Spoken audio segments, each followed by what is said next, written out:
I'm Lois Cook. I'm wide receiver, number 18. I'm Kristen Jones. I'm a right tackle on the offensive line, number 78. So I'll start with Lois. What inspired you guys to start playing football? Oh my goodness. So for me, I grew up playing with my brother. So I was the one girl in the neighborhood who was, hanging out with all the boys, and we played everything. We did bike tag, soccer, you name it. But one day we played football, and it was the biggest adrenaline rush for me. It was like a challenge. I was able to push and pull and jump on people and not get in trouble for it. So I had so much fun. The guys were impressed that I was kind of like hanging in there with them. And it was never really a thing that I was the only girl. They just kind of, included me in the group. And so it stuck with me. So when I got to, so how I got into actually playing, I was so obsessed with the sport. I wanted to play in high school. But the coach told me straight up, no, I was not going to be on the roster. He did let me practice with the guys, and I did that for a little bit, but my best friend was a cheerleader at the time. So I was like, you know what, forget this. I'm gonna be a cheerleader too. And then I just became obsessed with the sport from then on. So I carried it around campus when I went to college in Georgia. And the security guard there on campus saw me from time and time again, throwing the ball around campus. And he talked to me, and he ended up being the head coach of the women's team there. So that's how I ended up joining. Well, I never knew that there was even a possibility for me to play. I never even considered it. My high school actually didn't even have a football team. My college's football team was disassembled midway through my matriculation. So I always just envisioned myself as a spectator. And it wasn't until one of my best friends and sorority sisters was actually asked to try out when she was actually working out at the same field that the DC Divas were practicing. And she was like, I don't want to do it by myself. And I was like, that sounds awesome. I definitely would love to try. I didn't even know that would be a possibility. But I've always been a fan of football. I love the competitiveness. I love the roughness. And I just feel like it's a super intense sport that really requires so much collaboration that it can't be, some teams it's one person that carries the team. That you can't have that in football. And I like that about it the most. So that's actually a good point. That brings me, how important is it to, for everyone to be on the same page to succeed? That's everything, right? Because, I'm a receiver. So typically I'm lined up next to another receiver. So if I'm running the wrong route, or if I'm running and we don't know what each other are doing, then we might run into each other. We might mess up the play that way. We've got to always be on the same page. The QB has to know what we're doing at all times, right? And if we don't know that the QB is scrambling or in trouble, then, now we can't help the situation. But it's definitely, you have to have that chemistry, the cohesion. You have to be able to work together. It is literally the team sport. I think for the O-line, that's like one of the most collaborative, units on the field. We have to be able to get off the ball at the same time. You have to be able to know exactly who's blocking who. Some of those, blocks are double teams. And we have to do that in order to make anything happen on the field. So, if we don't all move as one, there might be a hole. We might put the quarterback in danger. We might put our ball handlers in danger. We have to be able to give the quarterback enough time to get the ball to the wide receivers. So, we really have to make sure, because if we're off, most of the time, that means that the entire team is off, right? And the last thing we want is for our QB to get hurt, for any of the the ball hole handlers to be hit. So we definitely at all times have to be working as a unit, communicating, and, just making sure that we're one at all times. Just to piggyback, that's probably the most important piece to it. This is a collision sport. So we are, everything you're doing, you're 100 yards per hour, like you're 100%, you're all in, you're, and if you don't know what the next person is doing, or if there are some breaks in communication or breakdown in whatever the play is, somebody could get hurt, and nobody wants that. So you have to be disciplined, and that is the most important thing, is to be able to work together as a unit. For sure. What are some of the things you've learned on the field, either practice or whatever, that you could take back to, regular life, if you will, your day jobs? I would say, as far as, what we were just speaking about, the collaboration, I think that playing football has made me a lot more disciplined and patient, in the corporate field. I have to take into account a lot of people's opinions all the time, whether it be your coaches or your teammates, the other units, the staff. You have to, take into account everybody's feelings. You have to make sure that you're not being offensive, because at the end of the day, we need to work together, right? The only time we all win is if we all win. So I think I've taken that back to my work life, and it's enabled me to be able to, be more understanding of people's natures, and, just how they're likely to communicate with me and how I can react different. And, as rough as football might seem, it requires a lot of delicacy. So yeah, I have to say, like, this is probably my my favorite thing about football, is that there's so much more to football than just football. You're developing yourself as a character. Things like leadership. Like, for me, I've always been a very shy person. Growing up, I didn't like the spotlight. I didn't like to be, in front of, I didn't like attention on me. But as Kristen as well, I'm the captain on the team, and I've been placed in positions or situations where it requires leadership, and I've been able to step up and, develop that kind of a skill. Also confidence, right? Like, just being confident on the field. You have to have confidence. You can't step out there and not know what you're doing, or act like you don't know what you're doing. And I think that translates as well. When you are in the workplace, if you are timid or you're not confident in what you're doing, you're going to get walked over. Or you might not succeed, or you might not be able to accomplish what your goals are. So, and that's another thing, goals, right? When you are playing football, we start out so early. We practice for months and months before the season actually even starts. So we have to set goals for ourselves, whether it's weekly goals, daily goals, or season long goals.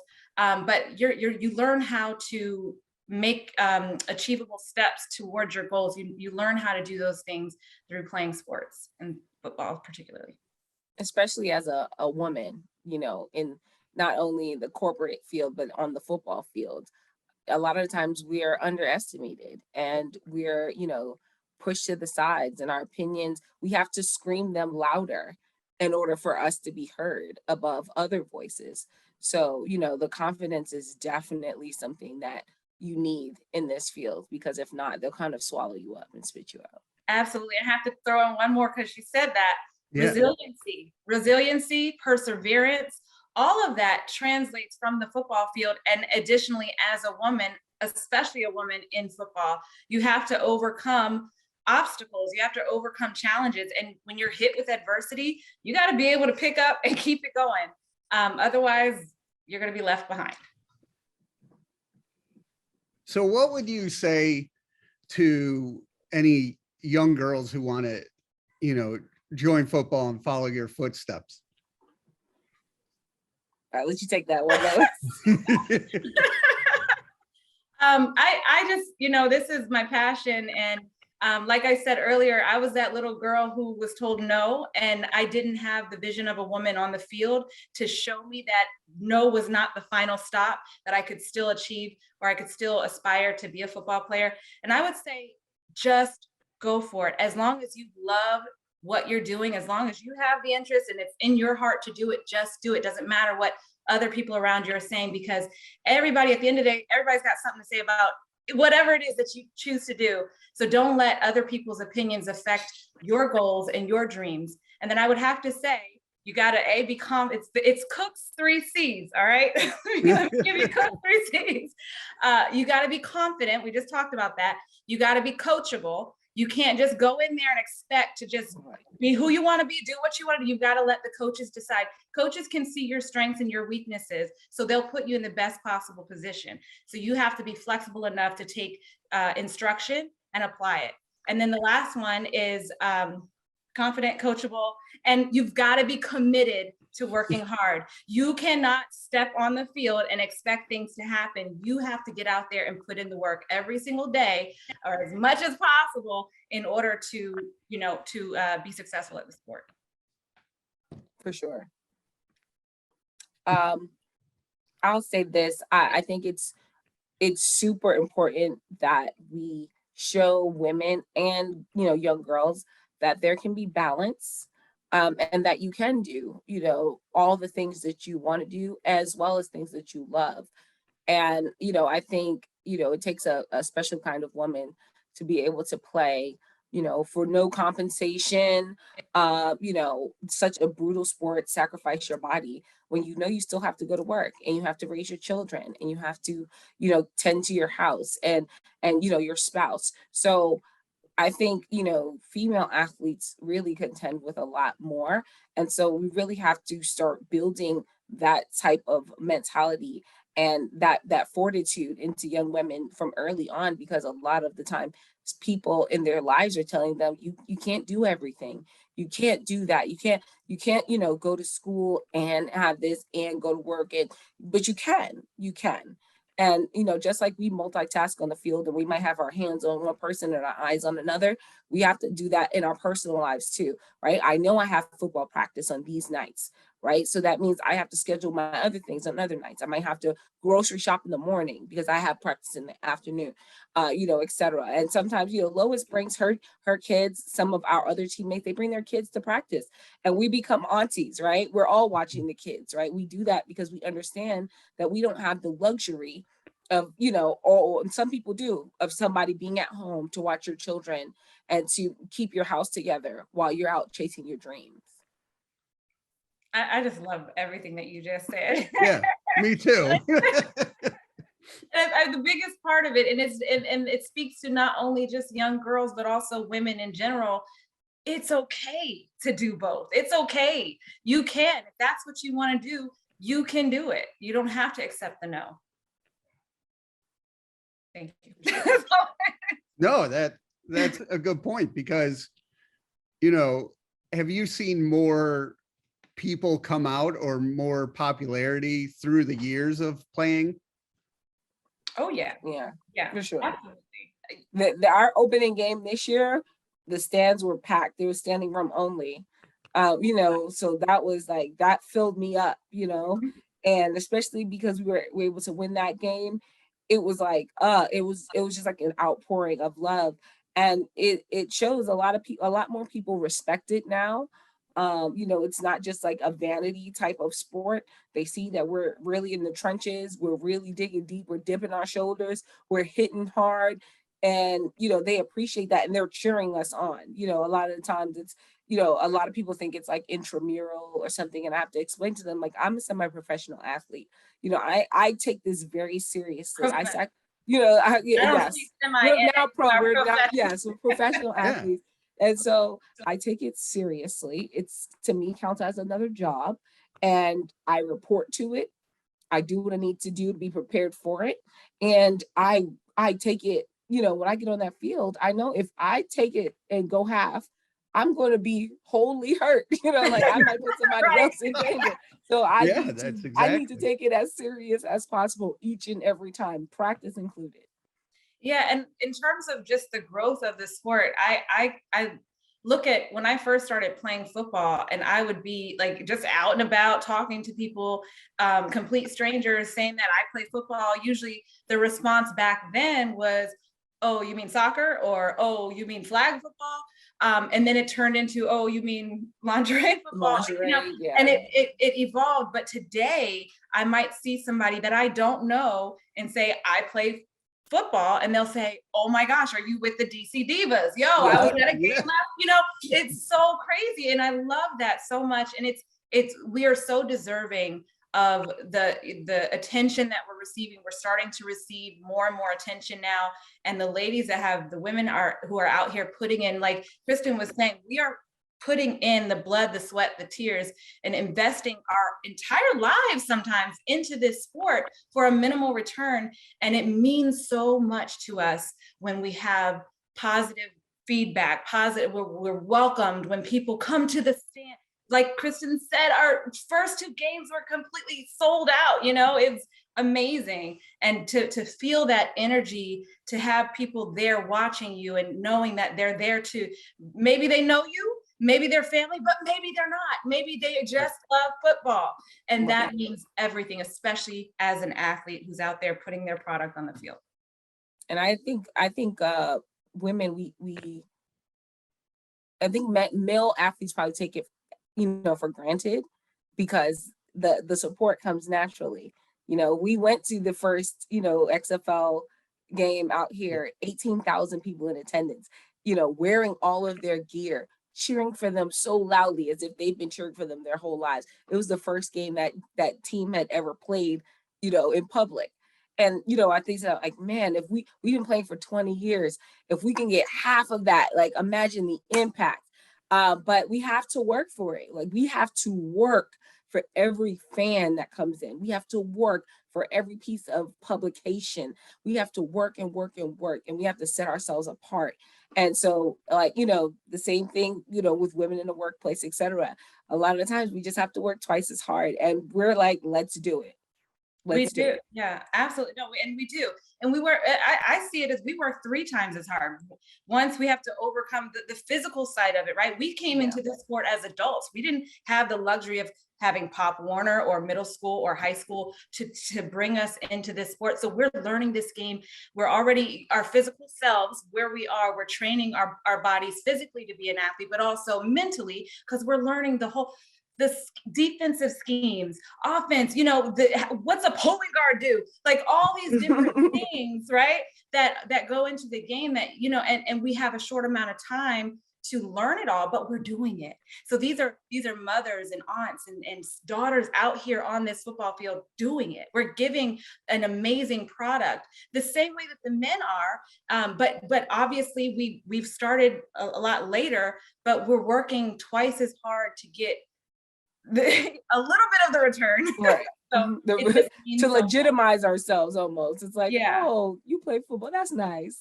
And you're like, but we're the real deal. We're the real deal. And I think when people come out and they see us, they see that, and there's, and that when all you got to do is just look, open your eyes, come out and see a game. You'll see we've got the amazing elite plays out here. We've got high flying athletes. We got hard hits.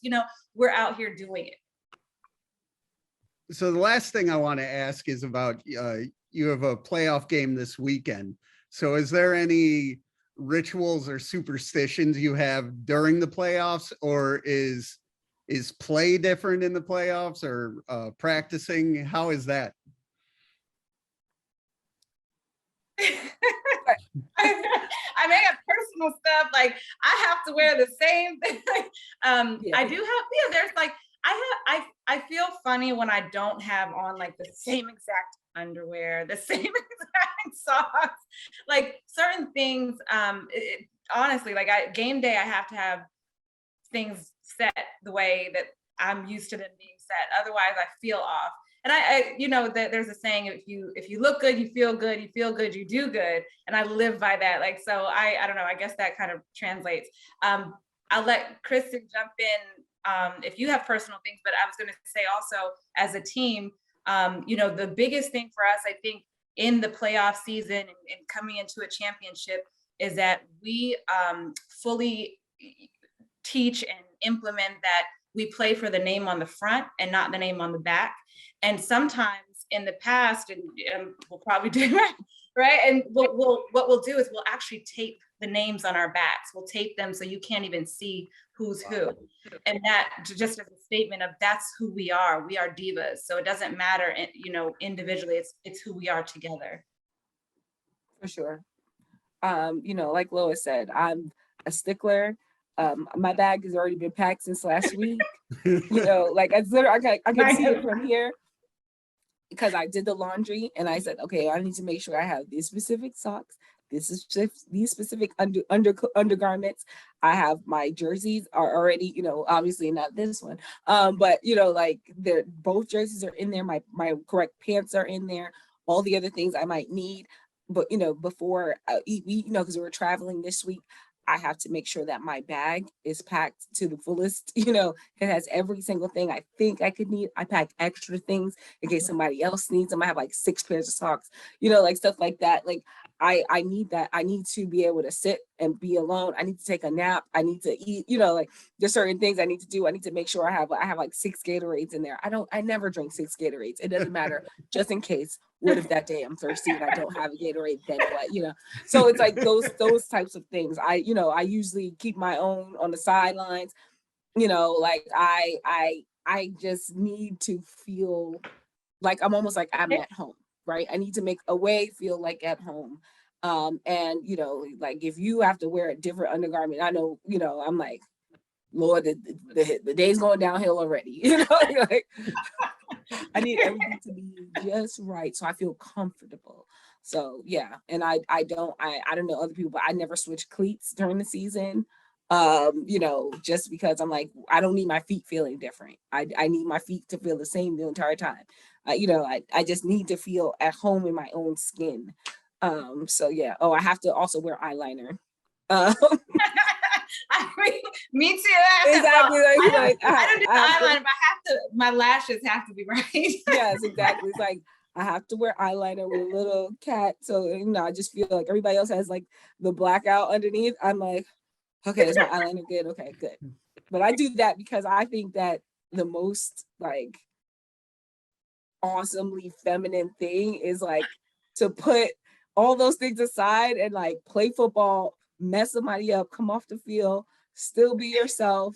You know, like oh, like I'm like I feel very fierce, if that makes sense. When I put on my jersey and my uniform and my pads and I hit somebody and I rock them, like I feel like the most feminine then, I think. Yes. It's like a mama lion, you know, all the lionesses in the pride are the ones who hunt and they do all the hard labor. And I just feel like a lioness. So like I have to have my eyeliner. Yes.